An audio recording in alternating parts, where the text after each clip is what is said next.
오늘 이제 끝으로 예수님의 성품, 또 그분의 우리를 위해서 행하시는 그분의 성품이 입각한 그런 부분들 가운데 마지막 부분을 같이 한번 생각하는 시간을 갖겠습니다. 그것은 바로 그분의 위로하심입니다. 화목해 하심입니다.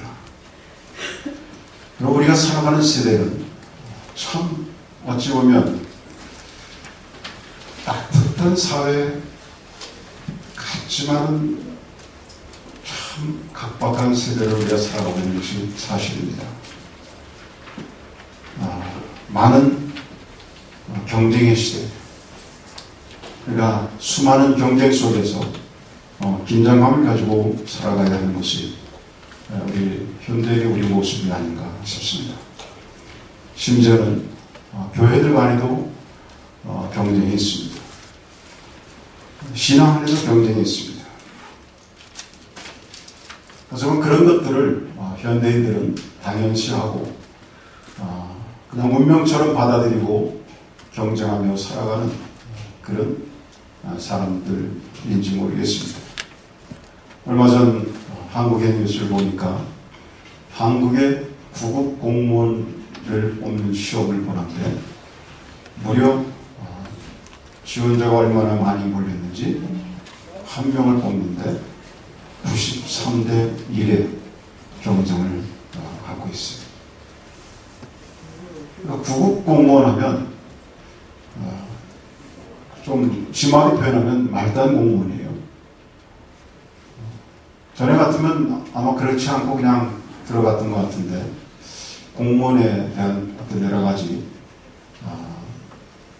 그 시스템이 잘 되어 있어서 그런지 얼마나 힘든지, 이런 대학에서 십몇 대 1 혹은 20몇 대 1 이건 아무것도 아니에요. 이런 아주 엄청난 경쟁을 해야 하는 그런 모습을 단편적으로 보여주고 있습니다. 또한 참 불행하고 슬프게도 한국의 두뇌들이 모인다고 하는 카스트, 거기에서도 최근에 금년만 해도 2명의 학생이 여러 가지 성적에 대한 스트레스 이런 것들로 인해서 자살하는 일이 벌어졌어요. 연속적인 자살로 인해서 그 학교가 지금 굉장히 아주 큰 문제가 되고 있습니다. 그 배경에는 물론 그분의 책임이 다는 아니겠지만 이제 한 총장님이 오셔서 몇 년간의 무한 경쟁을 열어놨습니다. 그래서 카스트는 원래 우수한 학생들이 모이는 것이기 때문에 100% 장학금으로 이제 공부하는데 아니다. 조금이라도 성적이 삐끗하면, 그러니까 에버리지 B 이상 내려가면 돈을 주지 않겠다. 그래서 돈을 내고 다녀야 하는 학생들 비율이 6%에서 10% 점점 이렇게 늘어나는. 그러니까 학생들이 모두가 그런 혜택을 받고 있는 상황에서 못 받을 때 받는 스트레스가 우리가 가히 짐작해봐도 알 수 있는 것입니다. 그러니까 그런 경쟁을 통해서 이제 학교의 질이 좋아지고 업그레이드된 여러 가지 면이 있겠지만 반면에 나오는 여러 가지 심각한 부작용들이 드러나기 시작하는 것입니다. 정말 우리가 살아가는 이 시대는 따뜻한 말 한마디가 그리운 그런 시대를 살아가고 있습니다. 그러나 여러분, 우리가 냉정하게 생각해보면 이런 경쟁을 부추기는 그 어떤 말도 좋은 결과나 열매를 기대하기가 어렵습니다. 예리한 판단과 분석도 전진을 위한 밑거름이 되지 못할 때가 많다는 것을 기억하셔야 합니다. 정말 위로자들이 필요한 시대를 우리가 살아가고 있는 것입니다. 송균호 씨가 지은 노랫말 가사에 이런 가사가 있습니다. 위로의 말 한마디 긴장을 풀어주고 용서의 말 한마디 치유를 가져옵니다. 겸손한 말 한마디 존귀 여김받고 교만한 말 한마디 멸망을 가져옵니다. 쓰디쓴 말 한마디 증오를 씨 뿌리고 잔인한 말 한마디 영혼을 파괴합니다. 격려의 말 한마디 새소망 심어주고 지혜의 말 한마디 인격의 향기입니다. 무료한 말 한마디 다툼을 일으키고 저주의 말 한마디 축복을 거듭합니다. 사랑의 말 한마디 생명을 불러오고 생명의 말 한마디 사랑을 키워줍니다. 이런 노란말 가사가 있습니다. 우리에게는 어머니와 같은 따뜻한 위로가 필요합니다. 이사야 선지자가 66장 13절에 말한 것처럼 자기 어미가 자식을 위로한 같이 자기 어미가 자식을 위로한 같이 내가 그렇게 너희를 위로하니 너희가 예루살렘에서 위로를 받으리라 했습니다. 시편 119편 76편에서 자유로운 위로를 노래했습니다. 내가 주께 구하오니 주의 종에게 주신 말씀대로 주의 자애가 나의 위로가 되게 하소서 그랬습니다. 여러분, 우리의 주님은 진정으로 위로자이십니다. 그래서 시편 23편 4절 보면 정녕 내가 죽음의 그림자의 골짜기를 지날지라도 악을 두려워하지 않으리니 이는 주께서 나와 함께 계시니 주의 지팡이와 주의 막대기가 나를 위로하시리라 그랬습니다. 위로자 주님입니다. 우리 예수님은 참 위로의 귀재이셨습니다. 여러분, 제자들에게 산상에서 가르치시던 그분의 8가지 복을 보세요. 그 복의 내용들을 보면 거기에 어떤 지적이나 예리한 어떤 분석을 통해서 뭔가를 도전하는 그런 내용보다는 다 푸근한 내용들이에요. 누가 복이 있다는 것입니까? 마음이 가난한 사람, 슬퍼하는 사람, 우려한 사람, 의에 줄이고 목마른 사람, 자비로운 사람, 마음을 깨끗이 한 사람, 평화를 위해 일하는 사람, 의롭게 살려고 하다 박해받는 사람, 이런 사람들이 복이 있다 그랬습니다. 이런 사람들이 바로 세상을 따뜻하게 한다 그렇게 말씀하시는 거예요. 우리 예수님의 위로는 언제나 상대방의 편에 서서 이해하고 격려하시는 것입니다. 예를 들면 예수님의 12제자가 되었던 마태라는 제자가 있습니다. 그 마태라는 제자의 직업은 세리였어요. 그런데 예수님께서 그 마태를 제자 삼으시고 따라오라고 했을 때에 이 마태는 그것이 감격스러워서 그랬는지 예수님을 자신의 집에다가 초청해서 만찬을 베풀었습니다. 자, 예수님께서 만찬을 베푸시는데 그 만찬석상에 예수님을 위해서 만찬을 베푸니까 잔치집에는 달랑 예수님만 계신 게 아니라 이제 마태의 친구들도 오는 거예요. 근데 마태가 직업이 뭐라고요? 세리였어요. 그 당시에 세리는 어떤 사람이요? 세상에 지탄을 받는 그런 사람이었어요. 정말 그들을 압제했던 원수 같은 로마 사람보다도 더 아주 그냥 나쁘고 더 죽이고 싶은 존재가 바로 그런 사람들이었습니다. 우리 일제강제시대에도 그런 거 아니에요? 우리를 단합하는 일본 사람보다 거기에 빌붙어서 우리를 더 괴롭히는 앞잡이들이 더 힘들게 만드는 것처럼 그런 존재들이었습니다. 그러니까 이 마태가 예수님을 초청해서 잔치를 베푸니까 친구들이 왔어요. 친구들은 누구였을까요? 역시 세리들이. 같은 부류끼리 놀잖아요. 끼리끼리. 그러니까 세리들. 또 보니까 주인들이 왔어요. 그걸 보고 바리새파 사람들이 비난했습니다. 아니, 저 선지자라고 하는 저 예수는 어째서 세리들과 주인들과 함께 어울려서 식사를 하느냐라고 예수님의 제자들을 불러서 힐난을 했습니다. 그럴 때 예수님께서 하신 말씀이 뭐예요? 건강한 사람에게는 의사가 필요 없다. 환자들은 의사가 필요하다. 그랬습니다. 너희들이 비난하고 정죄하는 사람들은 누군가의 따뜻한 돌봄이 필요한 사람들이라는 것이죠. 아, 맞아. 내가 깜빡 잊었네. 저들은 사회적으로 지탄을 받아 마땅한 사람들이지. 그러면서 그런 분위기에 편성해서 따라가시지 않았어요. 분명하게 말씀하셨어요. 그리고 그들을 위로하셨습니다.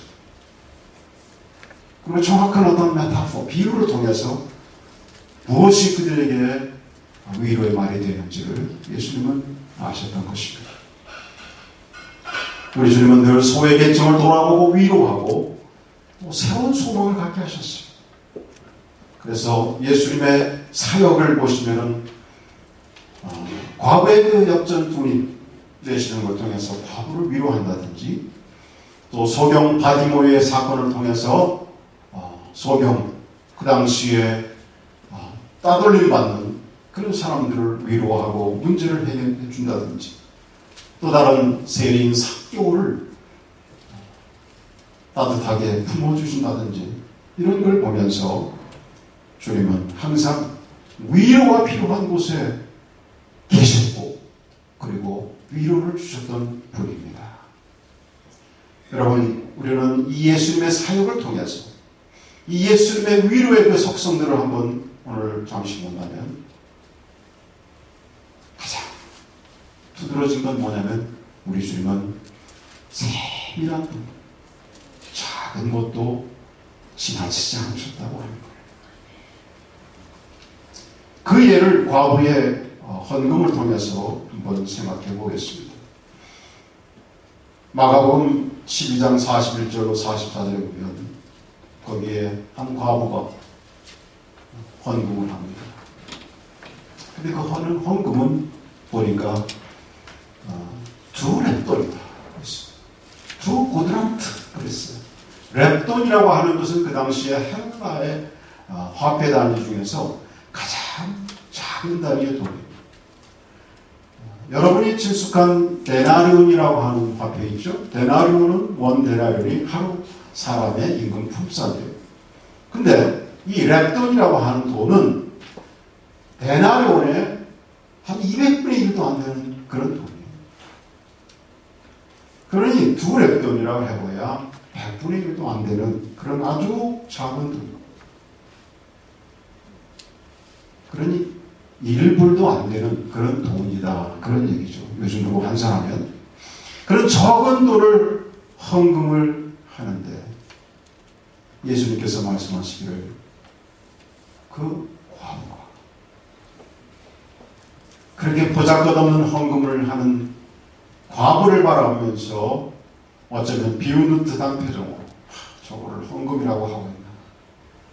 나름대로 그런 표정과 그리고 자신을 프라우드하게 생각하고 과시하는 듯한 그 당시에 바리새인들 또 종교 지도자, 우리는 이렇게 헌금을 하고 있습니다 하는 사람들을 향해서 과부가 가장 많이 헌금했다, 그렇게 얘기하시는 거예요. 여러분 잘 아시는 내용이기 때문에 우리는 늘 생각할 때에 예수님께서 그러시면서 덧붙이신 말씀이 과부는 전 재산을 드렸다, 그러니까 가장 많이 한 것이 아니냐, 이렇게 말씀하신 그 예수님의 말씀과 인정을 통해서 우리는 과부는 항상 우리의 마음에 어떤 마음이 있습니다. 과부는 정말 하나님 앞에서 모든 것을 다들 선한 편, 가식이 없는 편, 그리고 바리새인이라 이런 종교 지도자들은 가식이 있는, 상대적으로 예수는 엄청 더 많이 드렸는지 모르지만 그런 사람들, 우리 이렇게 생각하고 있습니다. 저는 오늘 이 말씀을 준비하면서 제가 갑자기 그런 생각이 확 드는 거예요. 뭐냐면 오늘 이 사건을, 이 과부를 오늘 우리에게 적용을 해본다면 우리 너무나도 과부, 그 당시에 불쌍한 사람의 대표적인 그런 계층이요. 또 오늘 예수님께서도 그렇게 말씀하셨으니까 의심 없이 과부는 정말 자기가 할 바를 다 하고 그랬기 때문에 예수님의 인정을 받고 칭찬을 받았다. 위로를 받았다. 하지만 이런 생각이 제가 확 드는 거예요. 사실 또 들여다보면 어떤 그런 구조적인 모순 때문에 잘못 때문에 늘 과부는 어렵고 힘들 수도 있는 건 사실이지만 과부가 자기가 개인적으로 또 잘못해서 하나님께 더 드릴 수 있는데도 못 드리는 그런 상황도 혹 있을 수도 있지는 않겠는가? 이런 생각이 드는 거예요. 오늘 말하면 하나님 앞에 제대로 드리지 못하는 또 사람 중에는 여러 가지 내가 더 하나님께 성실하게 경제활동하고 더 땀 흘리고 그 나름대로 어떤 구조적인 그런 어떤 상황을 벗어날 수는 없지만 예를 들면 우리 학생들에 비유합시다. 좀 더 실감나게. 우리 학생들이 직접적인 경제적인 것들이 없으니까 여러분들이 어떤 공부를 어른들이 할 걸 할 수는 없지만 내가 하나님 앞에서 할 수 있는 위치에서 더 하나님께 최선을 다해서 사실 드릴 수 있는데 그러지 못하면 있을 수도 있잖아요. 어떤 사람은 어떤 학생은 쓸데없는데 더 낭비하고 더 알뜰하지 못했기 때문에 개인적으로는 그런 우리의 잘못들. 그래서 내가 죄송하고 그래서 내가 줄기 들고 하나님 앞에 그럴 수 있는데 저는 이 과부가 혹 성경에 그런 내용은 없지만 그런 상황도 있을 수는 있지 않겠는가 이런 생각이 들어요. 신학적으로 어떻게 얘기될지는 모르겠습니다만 항상 이렇게 적용해 볼 수 있지 않겠냐. 그런데 우리 주님께서는 그런 과부를 향해서 우리 주님이 모든 것을 아시는 분이라고 한다면 아마 과거의 그런 모든 것들도 속속들이 다 알고 계실 거예요. 근데 그렇더라도 우리 주님은 그거 보시지 않고 현재의 상황 그리고 현재 그 상황에서 과부가 하나님께 드린 엽전의 준 그것은 분명히 그의 전부를 하나님께 드리고 있다고 하는 것을 주님은 보시고 그것을 인정해 주세요. 그리고 그것을 인정해 주시고 칭찬해 주세요.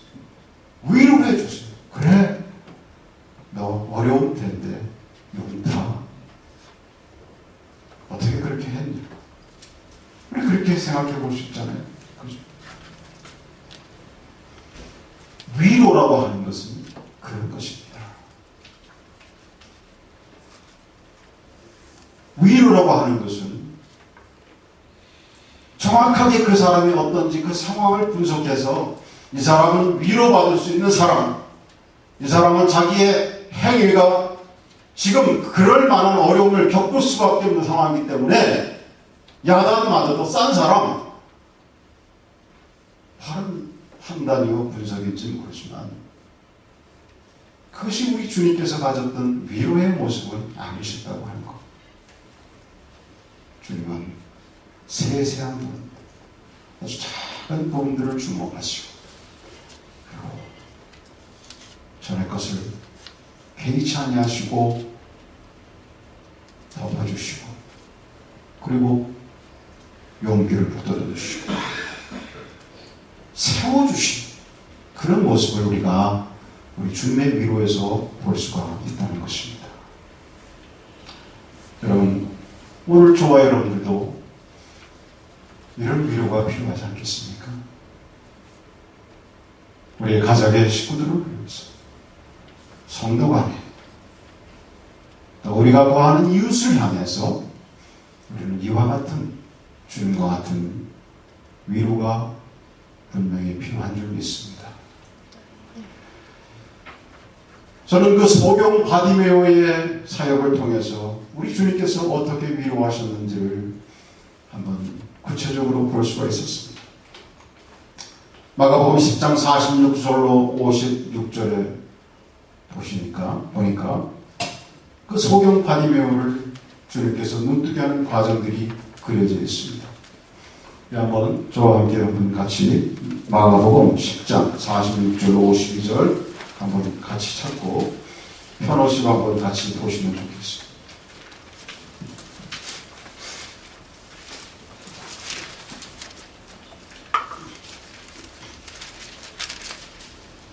마가복음 10장 46절부터 우리 한번 48절까지 한번 먼저 읽겠습니다. 시작.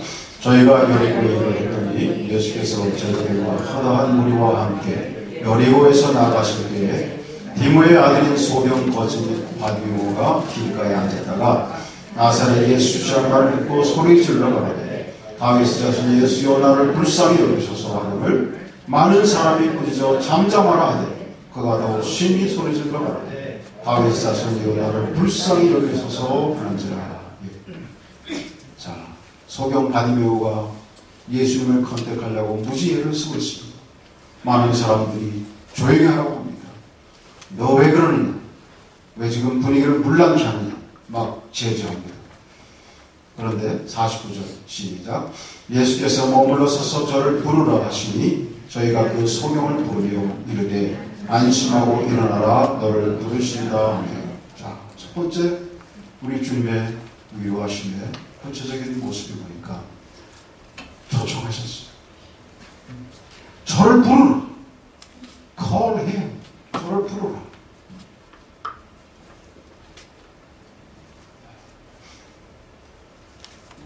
컨택이죠. 컨택. 여러분 우리가 이 주님의 위로하심을 통해서 볼 수 있는 것은 뭐냐면 저도 여러분 우리가 주님 따라서 주님 모습 따라서 위로자로 살기 위한다면 우리도 초청해야 해요. 우리도 위로가 필요한 사람들을 초청해야 해요. 불러야 해요. 컨택해야 해요. 우리가 컨택하지 않냐고 어떻게 위로하겠어요? 두 번째, 우리 예수님의 모습은 49절을 다시 읽습니다. 시작. 예수께서 머물러 서서 저를 부르라 하시니 저희가 그 소경을 부르며 이르되 안심하고 일어나라 너를 부르신다. 첫 번째 보니까 그 소경을 부르시고 그 소경에게 안심하라 그랬습니다. 안심하라. 표현하셨다.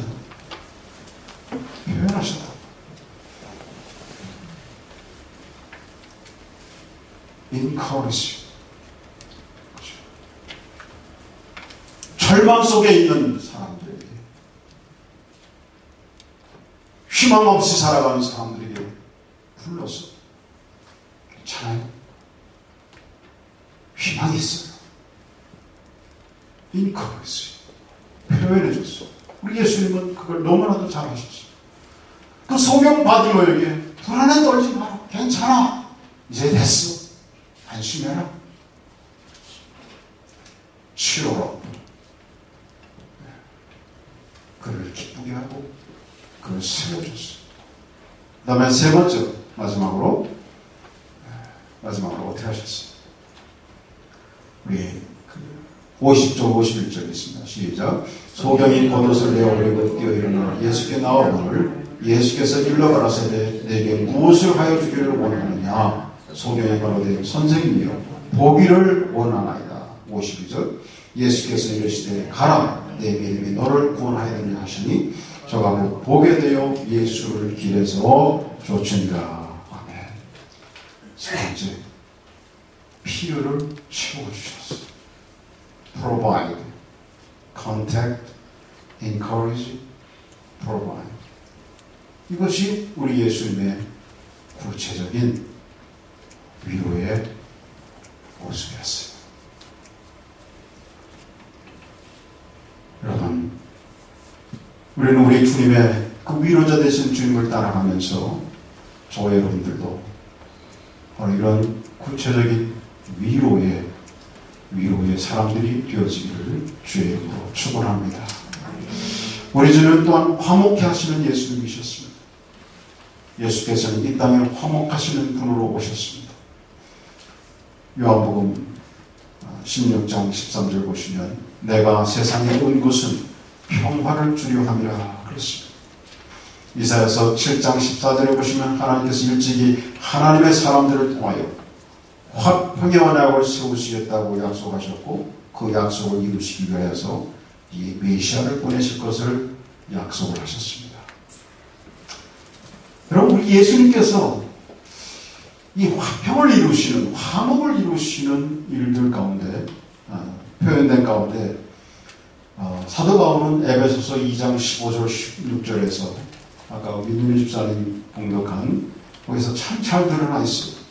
우리 거기 한 번 더 찾아보겠습니다. 에베소서 2장 15절 16절.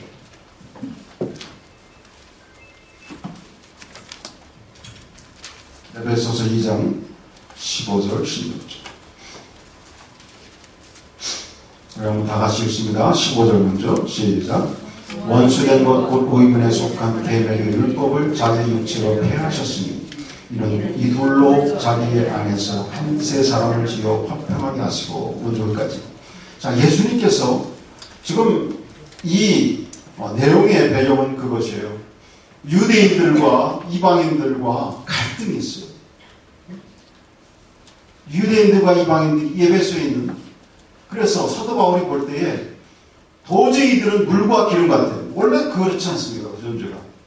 그러나 그리스도 안에서는 그러면 안 되고 믿음 안에서 한 형제를 이루고 화평을 이루어야 되는데 그들의 그런 어떤 지역적인 이제까지 내려왔던 어떤 역사적인 그런 상황들을 뛰어넘지 못하는 거예요. 그게 바로 뭐예요? 예수님 보실 때에 율법이라는 것이었습니다. 그래서 예수님께서 그 율법이라고 하는 것을 걷어가 주셨다고 합니다. 그래서 화평을 이룰 수 있도록 인간을 갈라놓는 율법. 여러분, 사람 간의 화목을 갖게 하지 못하는 온갖 장애물들, 요소들, 우리 주님은 화목자 되신 주님은 그것을 걷어주십니다. 믿습니까?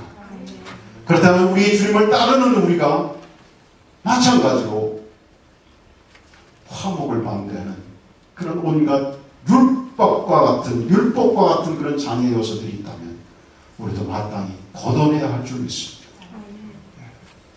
두 번째, 예수님께서는 무엇을 거두셨는가?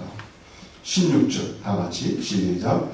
또 십자가로 이 둘을 한 몸으로 하나님과 화목하게 하십니다. 원수된 것을 십자가로 소멸하시고, 뭐된 것을요?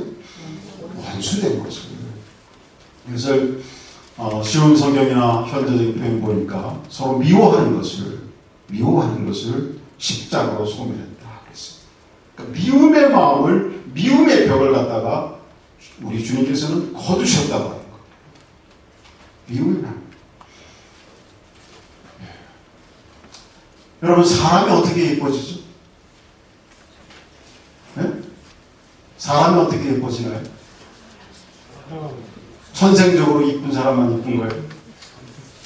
아니, 그래도 그런 사람을 대놓고 여러분, 예를 들어서 여러분의 자녀들 천생적으로 이쁜 그런 관계 말고 어떻게 해야 이뻐집니까? 자연적으로 그냥 이뻐지진 않아요. 한번 따라해 봅시다. 따라해요. 예뻐하려고 해요. 예뻐진다. 다시 한번 해요. 예뻐해야 예뻐진다. 어거지 같지만 진짜. 아유 미워. 더 미워져요. 미워도 억지로 하죠. 이뻐. 뭐 어떤 억지로 하면 일을 하면 이뻐 이뻐 그러다 보면 진짜 이뻐진다니까. 우리 주님의 말씀이 그거예요. 미움의 벽을 헐어라. 너와 나간에 놓이는 미움의 벽이 뭐냐? 그거 헐어라. 헐어야 이뻐진다.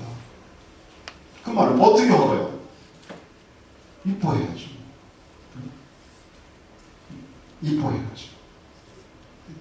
그게 바로 화목을 입는 것입니다. 여러분, 결론을 맺습니다. 이것은 우리 주님께서 우리 믿음의 백성들에게 주시는 당부가 아니라 명령입니다. 이사야서 40장 1절 보니까 너희는 위로하라 그랬습니다. 너희는 내 백성을 위로하라. 너희의 하나님이 말하노라 그랬습니다. 명령이에요. 또 로마서 12장 18절 보니까 할 수 있거든 너희로서는 모든 사람으로 더불어, 누구와 더불어? 이쁜 사람만 모든 사람으로 더불어 평화하라 그랬어요.